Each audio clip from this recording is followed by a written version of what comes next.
It's my pleasure to introduce Blake Jones, president of now Namasté. I told him if I didn't say it right, he could call me Bidden.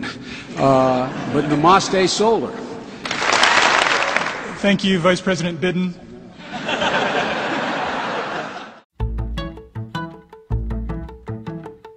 To me, Namasté Solar isn't just a place where I come to work and make money. This is also a place where I come to be with friends, to pursue my hobby, to pursue my passion, to participate in the community, to give back to the community, to save the world. It's all those things.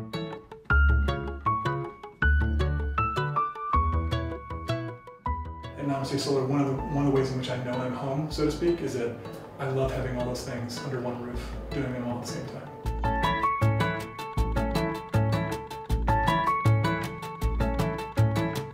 With every green job we create, our nation takes one step closer towards achieving energy independence, strengthening national security, bolstering the economy, protecting the environment, and improving public health all at the same time.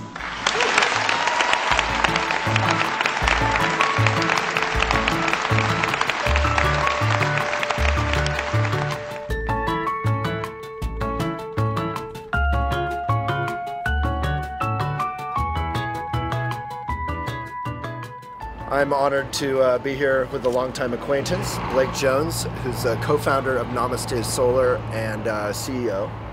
And Namasté is employee-owned. Yep. And big and successful solar company. We like to think so. Yeah. Well, it's official now because it's on camera. Right. So we're going to kind of explore what it's like to create a kind of enlightened or fun business environment where everyone's working, but also playing and happy and productive, and what you all, the viewer, whether you're an entrepreneur, an owner, or an employee, can bring to your business in that way. So Blake, thanks so much for joining. Appreciate it. So do you want to, I know you start your meetings in a way that's sort of similar to ours. Do you want to introduce that, and then we could begin the video that way? Yeah, similar to your bow in, we ring in, so whenever we have an all-company meeting or a retreat, we'll ring a bell and have a moment of silence, and everyone can do whatever they want with that moment of silence. Some people take a deep breath, or they close their eyes and bow their head. They can meditate or pray, or yep, and it usually only lasts 5 to 10 seconds. Yeah. But we find that it helps people to clear their minds, and it's a nice way to transition into, hey, we're all about to have a meeting and we got to get down to business. Yeah. So let's begin. I'll introduce the Buddhist bow. You don't have to be Buddhist to do it. It's pretty basic. You just take a good posture. If you're watching this video, you can do it in a chair or whatever. You kind of feel the earth below your feet, or your butt if you're sitting. Feel the heavens above, the spaciousness above your head. That's the realm of vision or mission or ideas, insights. The earth is the realm of details, email, paying your bills, that kind of stuff. Take a deep breath and join the two in your heart, which is the realm of society or sort of human friendships, and then give it away with a bow. So that's how we begin our meetings, and it does the same thing, kind of just a little moment. So when was Namasté founded? About 10 years ago. Yeah. And this was your first company? It was. There were three of us who started the company, and we were all first-time entrepreneurs, and I would say naive entrepreneurs. We didn't quite know what we were doing, but luckily we were all on the same page for the kind of company that we wanted to start. So. And what kind of company was that? For example, an employee-owned company, a democratically run company, a very transparent company, and a company that wasn't just about work. It wasn't just about making money. It was about something much more than that. So obviously more solar is part of your mission. Yep, a big part of our mission is solar. We're very passionate about solar energy and the benefits that it can offer to our society, to the world, to the environment. But we're also passionate about proving that there's a better way to do business than the conventional one. And I think that the three of us, when we didn't really have a role model saying this is the kind of company we want to do. Instead, what we had was the opposite of a role model. We'd all worked at typical corporations, dare I say, and we thought to ourselves, there's got to be a better way to do business than this. There's got to be something that's healthier for employees, that's healthier for the community, that's healthier for the environment. And so that that really... And even for stakeholders, shareholders. All stakeholders, yep. Because you've been awarded fastest growing company, best place to work at, all these awards. Yep. And the proof that'll be in the pudding, hopefully over the long run, is we want to prove over the long run that doing business this way actually is better from a conventional perspective. Yeah. It will result in a more profitable, more competitive company if you take care of your employees, if you give back to the community, if you care about the environment, if you care about all stakeholders. Do you have good retention with employees? We do, fantastic retention. And that's huge for saving money and for making money, right? It is, and that's one of the easiest ways to get, say, a conventional business person to understand is that employee turnover costs a lot of money. So should we do a little tour of Namasté? Yeah. So you also have an office in Denver, right? We do. So this is one of our 2 offices, okay. And this is the larger of the 2. And this itself is eco-responsible, right? It is. We got this building around 7 years ago, and we remodeled it to be LEED Gold certified. We were shooting for platinum, but that's a very, very tall order. We weren't able to make it, so it's LEED Gold certified. And so for those who don't know LEED, what kind of things do you have to do to qualify for LEED? LEED. Yep. LEED is a leadership in energy and environmental design, I believe, but it's a voluntary certification that any facility can get. And here's another employee benefit: you pay for bus passes for all your employees. We do. It was very important to us to be in Boulder as opposed to outside of Boulder, even though it's more expensive here, because we wanted to be in the community we serve. We wanted to be surrounded by the rest of the community. We wanted to be on a bus line. We wanted to make it easier for people to get people bus, and they ride their bikes, and that's a benefit of being centrally located, but it does cost more money. See a lot of cars here. Yeah. Well, we do have a lot of folks. Yeah. And a lot come from different places, but they're all Priuses here. No SUVs. Well, we do have a lot of outdoor enthusiasts, and they drive the all-wheel drive vehicles. But for example, I live in the neighborhood across the street, only a mile away, so it's very easy for me to bike to and from work. Nice. Yeah, or drive your Tesla. Right. Awesome. Well, let's do a little tour. Yeah. Cool. Let's do it. Lead the way. We do have a solar system. Right here, the awning? This one here is an awning. You can have architectural features using solar panels, and a window awning is an easy example. Why don't you have one for upper? We do. We have more panels up on the roof. Oh, I see. You just can't see them as easily. Looks like you have a little garden. We do. We've been harvesting a lot of fresh tomatoes. Nice. I think there are some here right on the table right there. Talk about local food right here. We have some green thumbs around the office, and they planted tomatoes, and it's been a fantastic harvest this year. What's up with that little, is that a little shrine thing? Or? Yeah, that's a prayer wheel. And I got my start in renewable energy in Nepal. Lived and worked there for 3 years. And the company that I worked for was a Nepali company. They created a solar-powered prayer wheel. So that's not hooked up to a solar panel right now, but it's just kind of paying homage to that. You spend so much time at the office, you want to have a place where people can hang out, cook food. We have 2 refrigerators for a reason. People make coffee.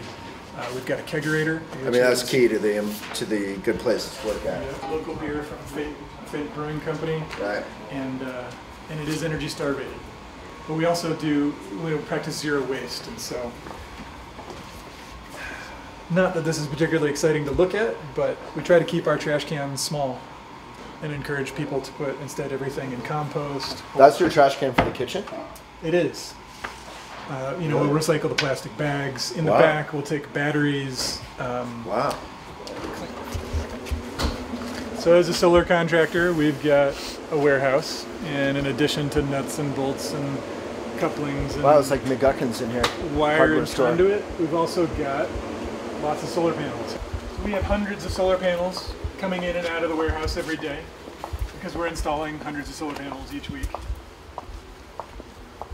And you do residential and commercial and we do. Residential, commercial, whatever. Hospitals, schools, we'll put solar panels on anything. And you've done some big projects, right? We have. So we've done the Colorado Convention Center, the Denver Museum of Nature and Science. And that was the museum where you were famously walking on the roof with Vice President Biden and President Obama, right? That's right.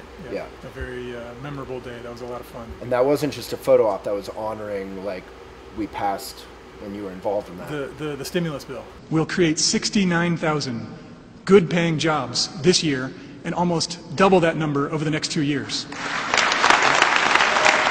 The ARA, American Reinvestment and Recovery Act. They signed it that day, and so we did a tour of the solar system that we had installed up on the roof, and then we came downstairs and they, gave some speeches, and I got to introduce the president, and they signed the bill. And that helped fund renewable domestic clean energy, right? It did. It had some key provisions in there that helped, stimulate renewable energy economy here in the U.S. And that had a real effect for renewable. Huge impact. So one of the reasons I think why the solar industry is thriving today is in large part to some of the provisions in that stimulus bill, which of course was like 1,000+ pages long and had stimulus provisions for a lot of different industries. But we were very happy that solar and renewables weren't forgotten. They were included in it.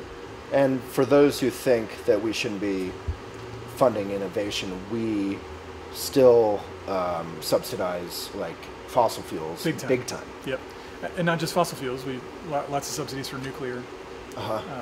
Yes, and we subsidize agriculture. We subsidize home ownership with interest. And not just farming agriculture, so like corn syrup and stock stuff. A lot of things. But in the energy industry, all forms of energy are subsidized. And there really, unfortunately, is no level playing field. And so solar does require subsidies right now, but very soon it won't. In some places like Hawaii or California, where electricity prices are high and there's a lot of sunshine, you actually don't need subsidies to make solar economically viable. And the cost of solar, just because we've supported it, and mass production volumes and economies of scale have brought costs down significantly, and there's still more room for costs to come down. We're going to be able to wean our industry off of subsidies very soon. And unfortunately, even the oil industry where I used to work still has a lot of subsidies, and it doesn't need them anymore, but it still has them. It's crazy, and those subsidies are taxpayer dollars, right? Yep, that's right. So we're helping keep oil production affordable, even though it's vastly profitable.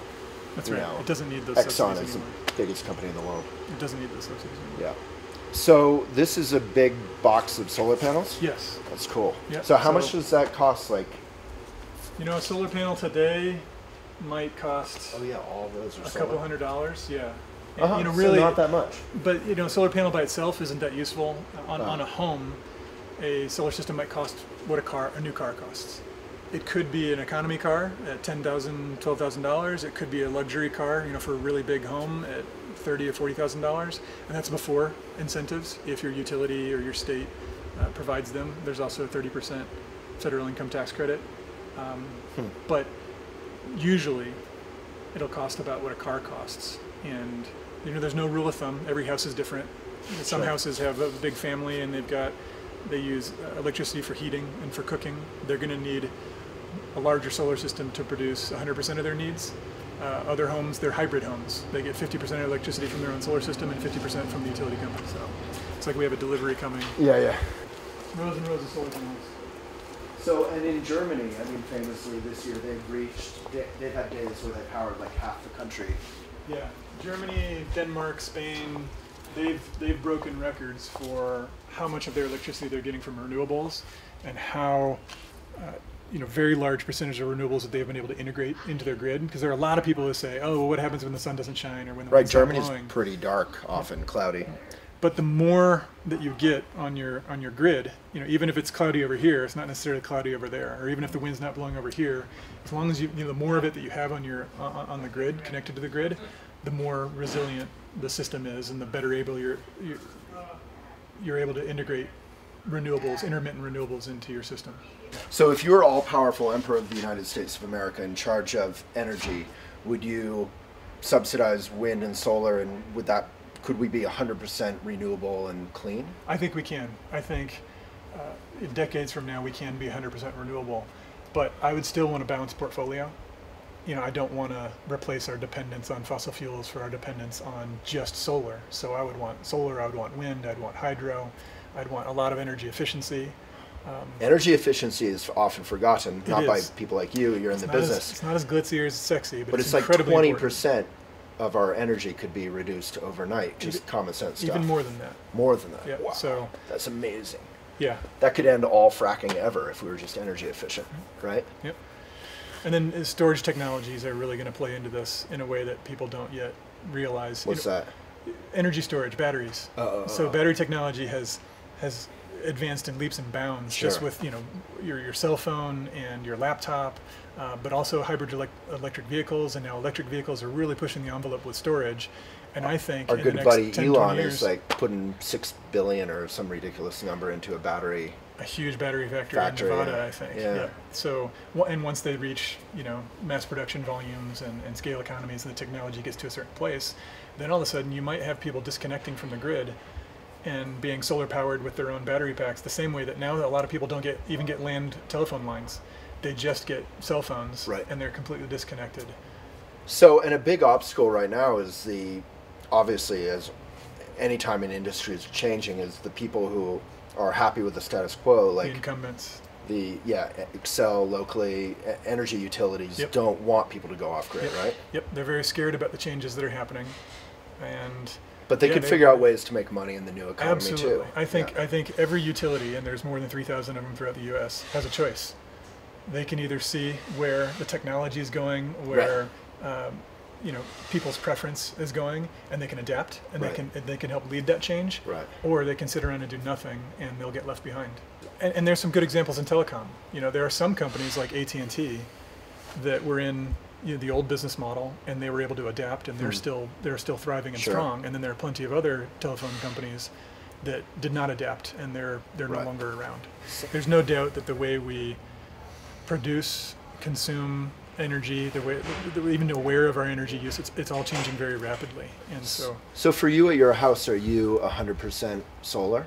almost, Uh-huh. yep, because we use natural gas Uh-huh. as an example for cooking. But you could transition to like one of those fancy stoves that people We like, could. the electric convection, whatever it's called. We could. Haven't done that yet. Yeah, and then you could drive an electric vehicle. And Yep. So right now I've got a 20-year-old Honda Accord Right. that I just am not ready to give up yet. Awesome. And then there's a debate about Totally. should you use something until it's completely. Yeah. Yeah. We just interviewed Toyota last week, and that's our conclusion of that video is like, if you get a vintage like Ford Bronco, which has horrible MPG, versus a brand new, RAV4 What are the pros and that's cons of that? electric, Yep. there's a huge footprint for creating a new vehicle. Yep.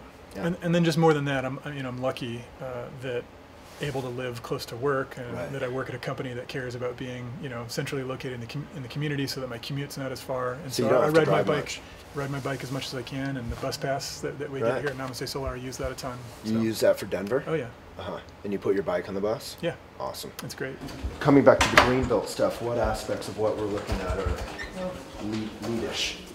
Yeah, we used a lot of reclaimed wood from the previous framing, and that was here in the office before we remodeled it. Oh, wow. These tiles, those were overage from another project that were just going to be thrown out, and so we were able to rescue those and use those. The carpets, these are carpet squares. So if you Right. spill something on one, you only replace that single square. this They're floor? very all to the- Floor, FLOR. I don't remember which brand it is. They're a It's prominent not, one. It's either floor or Interface. interface. Yeah, I Yeah. don't remember which one it is. And it's got recycled content, but you can't find anything that's 100%. I think we found it like 30%. But anyway, Yeah. it's fantastic, and we have spilled a lot of stuff on these, and you just take one out instead of throwing the whole carpet to the landfill. These are also great, like if there's tons of wear, Yes. because everyone's in one aisle, you can just replace that. It makes so much sense. I can't imagine why anyone would want to do it otherwise. But everyone has a locker here. Not only are we next to the foothills where people do a lot of trail running, or this is a great place to go cycling, but we've got lockers. We put in a shower just so that That's an people amazing can location commute. for hiking or cycling. Yeah, so if it's a nice day today, I'll probably go for a run, come back and take a shower. Wow. The bathrooms, which we don't have to go in there, but all the stalls are made out of recycled plastic. All the faucets have motion sensors. We don't use paper towels. We've got these air dryers that blow air from both directions, and in a dry place like this, they dry your hands pretty quickly. We've got waterless urinals, 2-button toilets. Cool. One for Dual number flush. one, number 2, yeah, dual flush toilets, things like that. Cool. And you can't see it, but there's this whole spa. It's a couple hundred yards of hot tubs. Like half the staff right now is just lying around getting facials. Yep. Beautiful.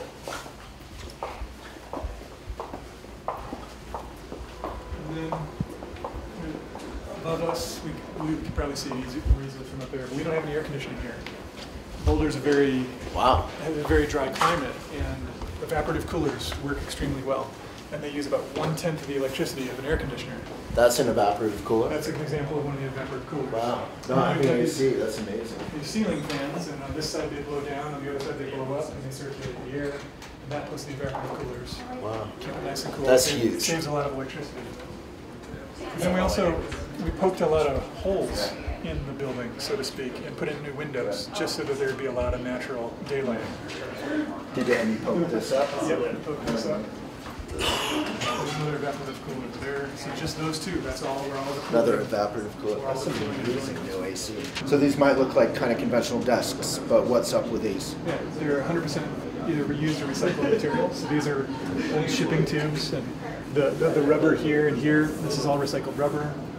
This is old wheat board and magazine and newspaper. Wow. And yes, they are cubicles, but they've got more curves to them. They're a lot more open. And in general, we really like a open office environment so that it's easier for people to talk. It's easier for new people to overhear conversations from veterans, and they can learn through osmosis about solar. Shipping tubes are pretty strong, I guess. Yes, they are. I would think you could just sit on them You and can break sit them. on it, and they're very strong. Wow. But it's fun. There's a lot of neat options out there. All the lights are on motion sensors. What do you mean these would all turn off? If everyone in the office were perfectly still? They're on a timer, and if they haven't sensed any motion, then they turn on. Wow. So if you see a light turn off, you know someone's just surfing Reddit for a long time, right? Yep. Cool. So, How many pull-ups can you do? Oh yeah. not too many. We have it's a small bookshelf. It needs to be a lot larger, but we have a book club.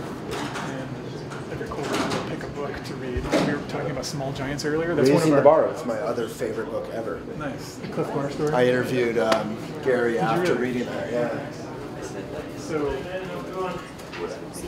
Back. yeah, well, some people put it as pranks. Oh, I see.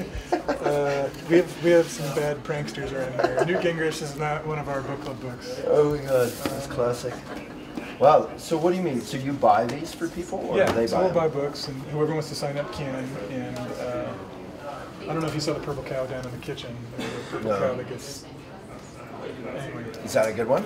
it is. It's fun. It's a Seth Godin book about marketing, but our marketing committee read this once, and but then the B Corp handbook, and we can talk about B Corps later. But Is this we're really good? into that. To read? It is, and so we've gotten a bunch of these because we're trying to hand them out to other companies, trying to encourage them to take a look at becoming a certified B Corporation. But, We'll take one. yeah, absolutely. There you go. Some of them are more conventional than others. One of our favorites of all time is a book called Maverick by Ricardo Semler.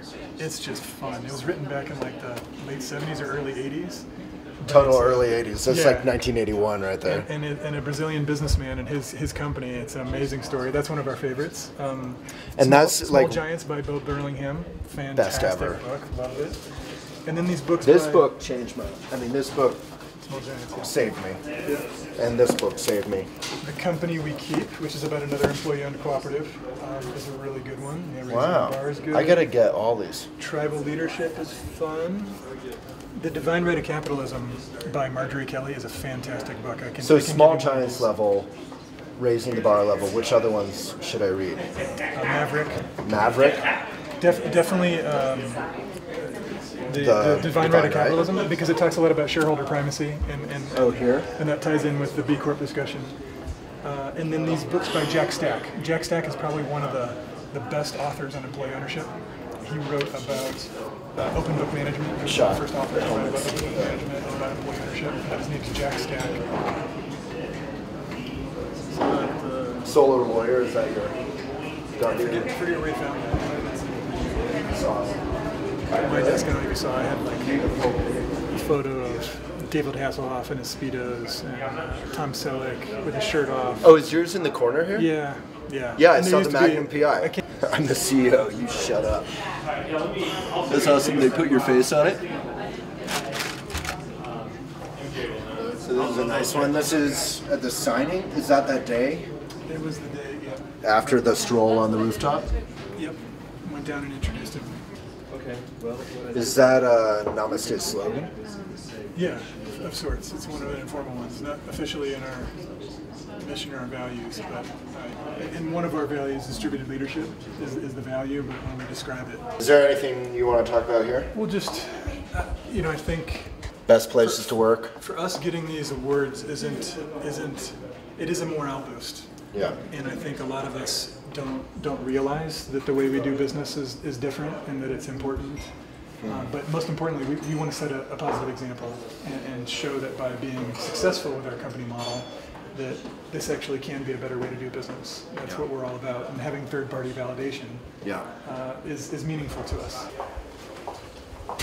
So when the Boulder floods happened, they're pretty famous or infamous. They're on the cover of the New York Times. Wiped out tons of businesses, tons of homes. Affected you here. Since you're employee-owned, the loss and the intensity and the experience must have been shared by everybody, right? It was. We'll never know what we would be like if we weren't employee-owned, but I definitely think that our company model really helped to get us through that. So it was a plus. It was a huge plus, a huge benefit. And what was the emotional feeling? Was it loss, or was it like we're going to figure this out? Yeah, it was one of resilience. It was one of like, we're going to get through this. Wow. Let's do whatever it takes to get through this. And so a lot of it was just cleanup efforts or salvaging things out of the office because it was all covered in mud. And once we had everything running, then it was, okay, how do we think about the cleanup? So to me, what's interesting here is, obviously it's interesting in and of itself, but for other companies, that when there is a challenge, and that always happens, that you don't just hemorrhage, the weight isn't just on the owner. Correct. Everyone just shares a sense of, not a visceral sense of responsibility. They are... And a true one. Yeah. It's based in, hey, there are 50 co-owners of this company. We're all in this together. We all feel the same responsibility, the same accountability. And so when times are tough, I don't feel alone the way that a CEO of a company our size might. It's not all on my shoulders. It's distributed amongst all of our co-owners, and I love that. And when times are good, we share all the benefits. We share the profits. We share control of the company. So we share the good and the bad. So the CEO pay to employee pay in the U.S. is like out of control. It's the widest it's ever been. Astronomical, yeah.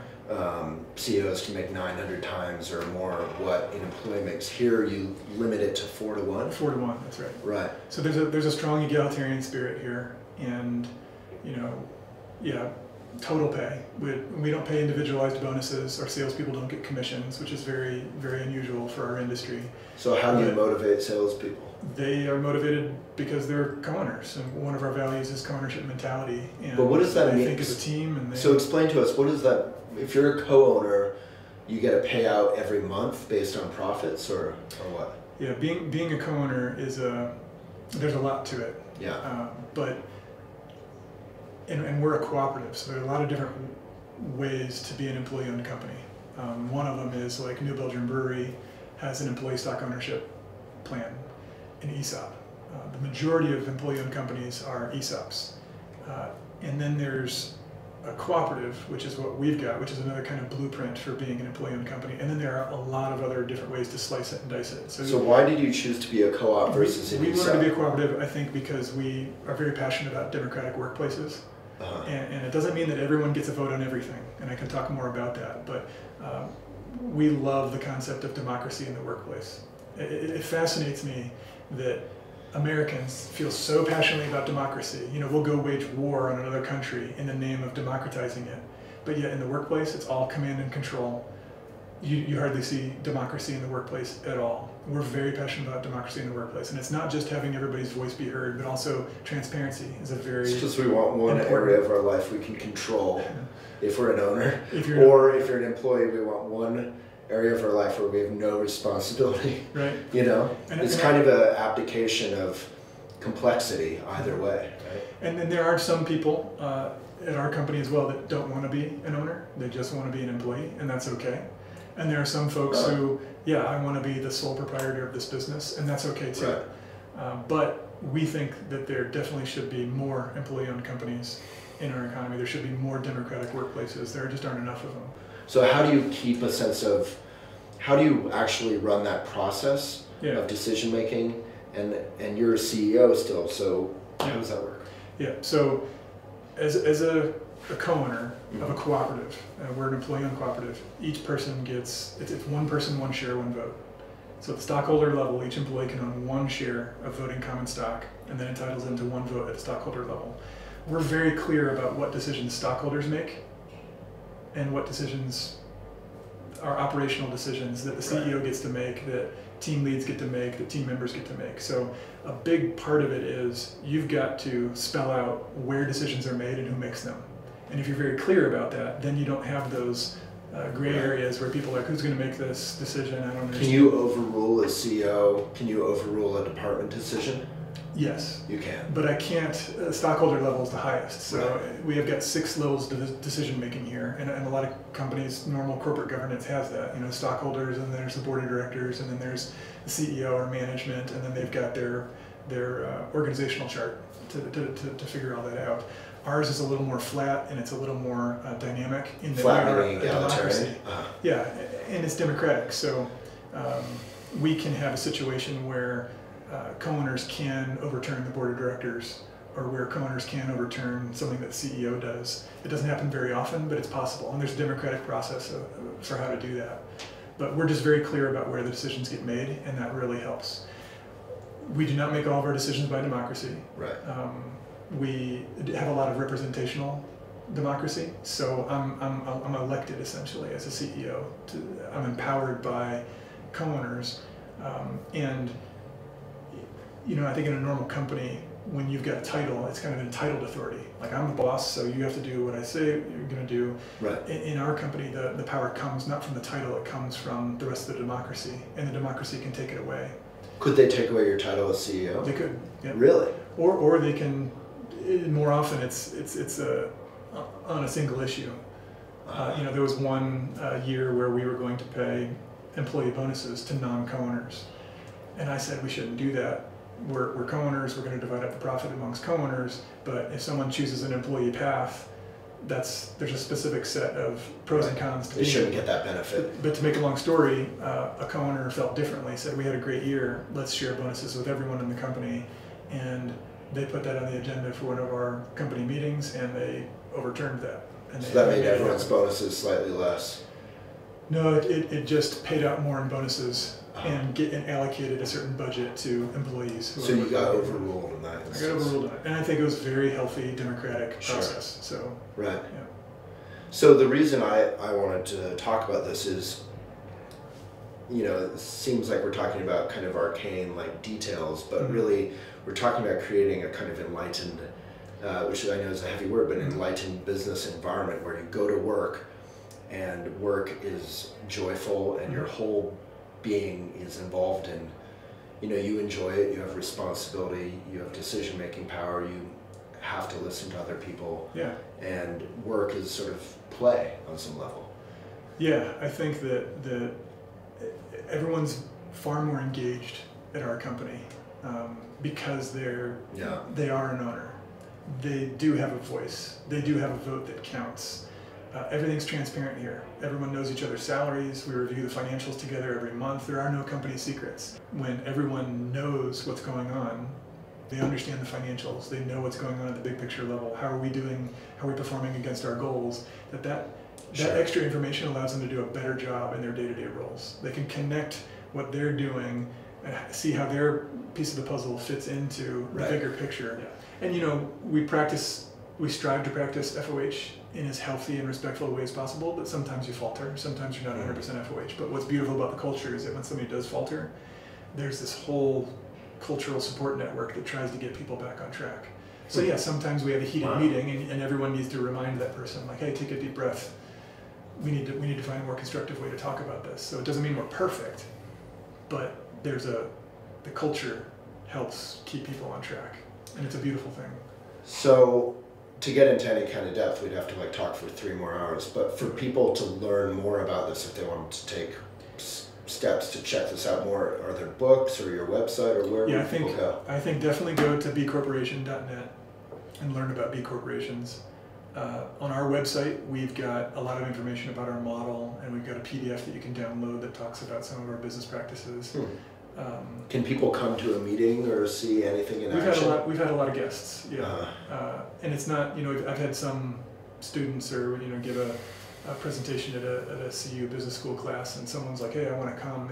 I think we need to get to know someone better before they come. But yeah, definitely we've had people who've been a guest. But for people out in Ohio, so Cincinnati or something like that, maybe they're not going to come here. How can they learn? Our website, NamasteSolar.com. Okay. And then I think reading a lot of these books that we've been talking about, that's where we've gotten a lot of inspiration. That's where we've gotten a lot of ideas. And I think it's, when we started the company, we were not aware of very many role models. Yeah. And I wish we would have been. Over time, we've met so many more companies, or we've read books, or we've met them through B Corporation, or if you're interested in employee ownership, the National Center for Employee Ownership is a really neat place to go. And I actually think they're having their annual conference here in Denver next year. Great place to go and learn about all different types of employee-owned companies. Check those out. But even if you don't get do we get to vote on the agenda of that conference? Yeah. Well, again, you'll meet a lot of employee-owned companies that are not democratic workplaces.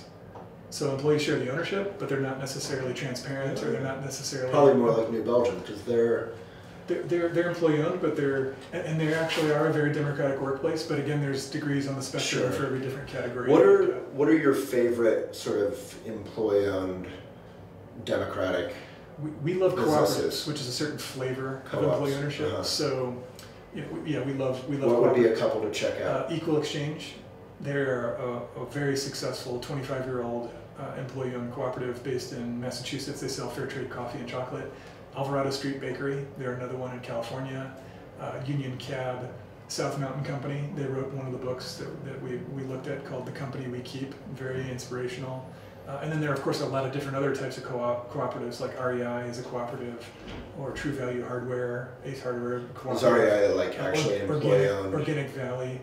No, they're owned by their consumers, so they're different. Credit unions are all cooperatives, but they're owned by their depositors, whereas we're an employee-owned cooperative owned by the employees.